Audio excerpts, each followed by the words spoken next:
السلام عليكم ورحمة الله وبركاته. كلنتي wanaagsan dhageystayaal ku soo dhawaada qormadeennii tagtadii tixraac iyo qaybtii labaad ee sheekadii qamaan bulxan iyo barni Sheekh Cabdillah oo Cali.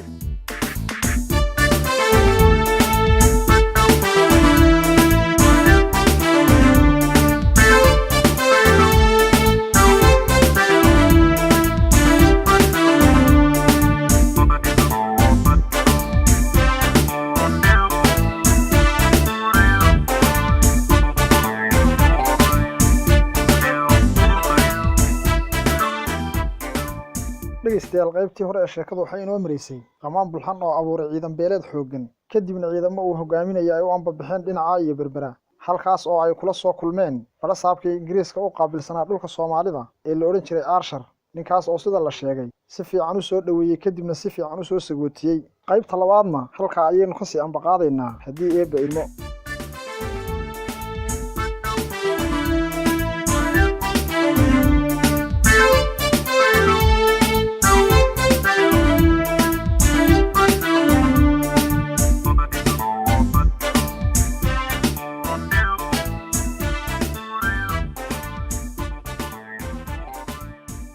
haddaba soo gadoonkoodii intii ayna ka anbabixin magaalada Hargeysa ayay laba u qaybsameen 20 nin oo 20 qori oo maadhinyara wadata isla markaana uu hogaaminayo qamaan bulxan ayaa dhinaca galbeed Hargeysa shirshir uga baxay waxay jeclaysteen inay lugta soo mariyaan beelaha hawdka degan sidaa darteed xilli ay cadceed soo baxday iyagoo beeshii dhex socda ayay ku soo baxeen gabadh joogeeda quruxdeeda iyo haybadeedaba lala yaabay raggii way wada istaageen way istuseen aad bayna ula ashqaraareen quruxda iyo haybada ee basiyay gabadha nin walbana wuxuu yiri warbal gabadha ila eega sida eebba weyna u abuuray iyo quruxda uu siiyay isla goobtii iyadoon laga dhaqaaqin ayuu qamaan saaxiibadii ku yiri war nimanyahow gabadha waan qalbi raacay hal ii doono hadal laguma soo celinin balse waxay noqotay bal marka hore in gabadha la tooydo si loo ogaado in la qabi iyo in kale iyo hadiiba aan la qabin halka loogu hagaagi lahaa way teedeen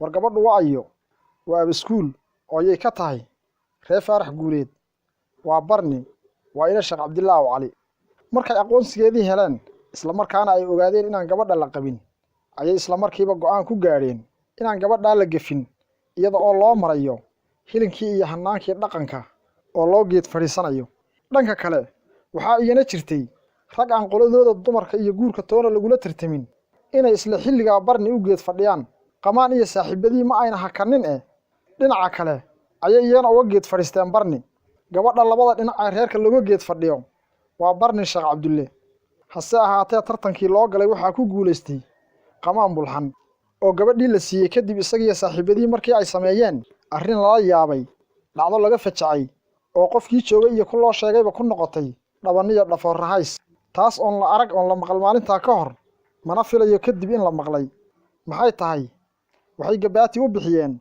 20kii qori ee maadhinyaraha ahaa ee ay 20koodu wateen lama arag wiilna aabihii kama warinin gabadh 20 qori oo maadhinyara ah oo midkiiba uu joogo xilliga dhowr iyo 10 neef oo geel ah gabaati looga bixiyo balse waxay su'aashu tahay gabadha uu inta gabaatigeedu noqday talo muxuu yareedkeedu noqon aan aragno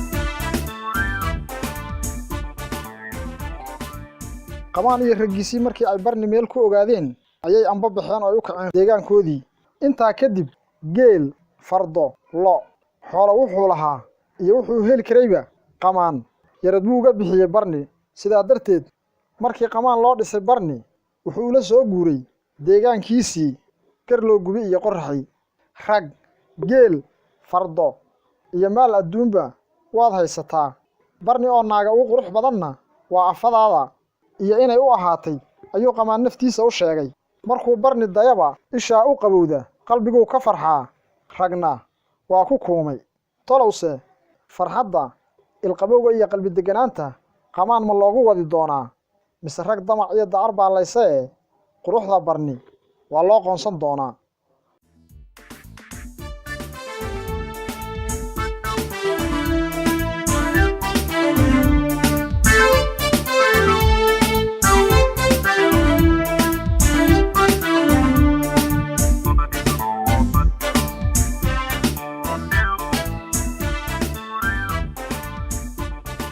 looguma wadina in rag waa u quuri waayey qaar baa u qoonsaday qaar kalena intay u guntigaabsadeen u faqeen oo ay u gudiyeen ayay duhur cad intay barni aqal ku xareysteen ayay aroos labaad u tumeen iyadoo aan qamaan dhimasho iyo dhooftoona lagu sheegin 1919 ayay sii holocday baladii ka ogneyd geeska Afrika. Ingiriis baa dabkii shidnaa dogobyo sii saaray oo diyaarada aan horey loo arago samada ka xiimaya isla markaana tuuraya bambooyin haamaleeg ku weeraray xaruntii daraawiishtu ku lahayd Nugaal ee Taleex. sidaa awgeed daraawiish oo baqaa ayaa ku soo dul furatay beeshii qamaan iyo deegaankii Qoraxay isla markaana waxay xarun cusub ka samaysteen Shiniile oo isla deegaanadaas ku taala waana xilliga ay qamaan u bilaabatay in lagu damaaciyo quruxda barni. maalin maalmaha ka mid ah ayaa lagu faaleeyay quruxda dumarka golo ay wada fadhiyaan odayaashii beesha iyo kuwii daraawiishta.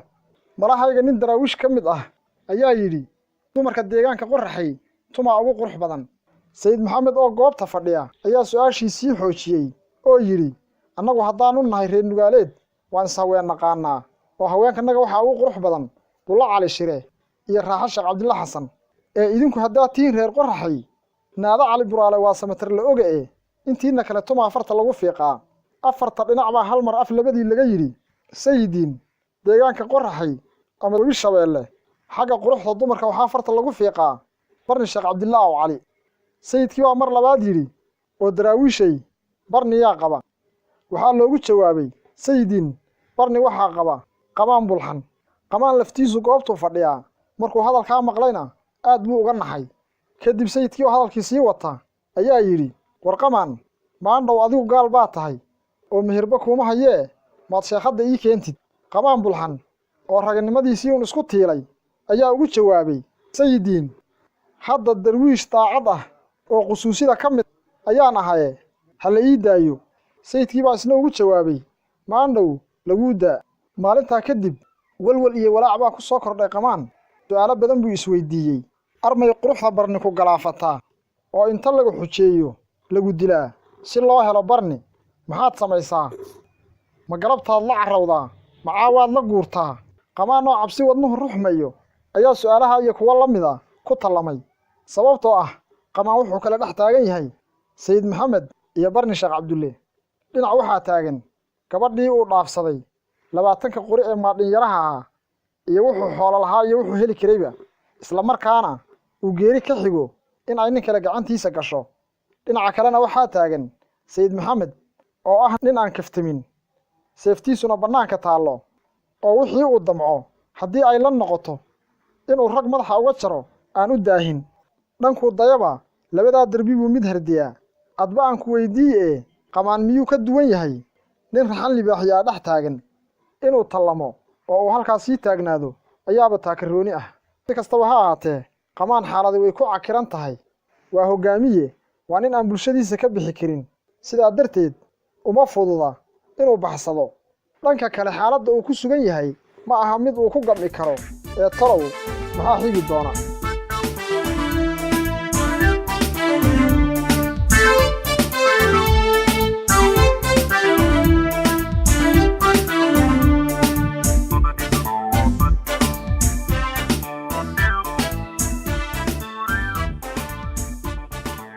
qamaan oo xaaladda ku sugan oo jiif iyo joogba qaban la isla markaana aan goobtii meel looga dhaqaaqin ayaa waxaa dhacday arrin una xisaabta ku darsanin oo maxay tahay ciidamo uu Ingiriisku soo abaabulay waa ciidankii la baxay hagoogane ayaa weerar ku soo qaaday xaruntii cusbeed ee ay daraawiishtu ka samaysatay Qoraxay. daraawiishna dagaal ma hollin ee jabkii Taleex ayuu mid kale u raacay midba meel baa lala maray wixii ahantii hayeenna gacanta lagu dhigay. gulufkaasina wuxuu ahaa midkii gunaanadka u noqday halgankii daraawiishta iyo hogaamiye Sayid Maxamed Cabdilla Xasan isla markaana Sayid Maxamed laga dhax saaray dadkiisii ilaa inta uu dhimanayayna eebaha u naxariistay wuxuu magan u ahaa cid aan Soomaali ahayn. aan u soo noqday markii weerarka lagu soo qaaday daraawiish iyo dadkii ay dhex deganeed qamaan muxuu sameeyay ma dagaalamin xoolana uma dhaqaaqin ruux kalena ma xusuusan ee intuu barni gacanta qabsaday ayuu la baxsaday. nasiib wanaag qamaan dagaalka uu ka nabad baxay geeliina wuu u badbaaday oo ma uusan noqonin geelashii ay gacanta ku dhigeen canaasiirtii uu ingiriisku boobayaasha u soo dhiibay. cabsidii uu qamaan dhinaca sayidka ka qabay dagaalka ayaa meesha ka saaray. kadibna qamaan iyo barni muddo ayay sii wada joogeen. hase ahaatee eebbaweyne wax ubad ah dhexdooda kama beerin. aalaaba sida ay tahay caadada dumarku ama uu ahaa dhaqankii Soomaalidu, marka uu qoysku muddo ubad waayo, dumarku waxay isku dayaan in ay xal u raadiyaan arrintaa ubad la'aanta ah. faaliso, dhakhtar iyo culimo kolba midkay ahaataba way ku mashquulaan.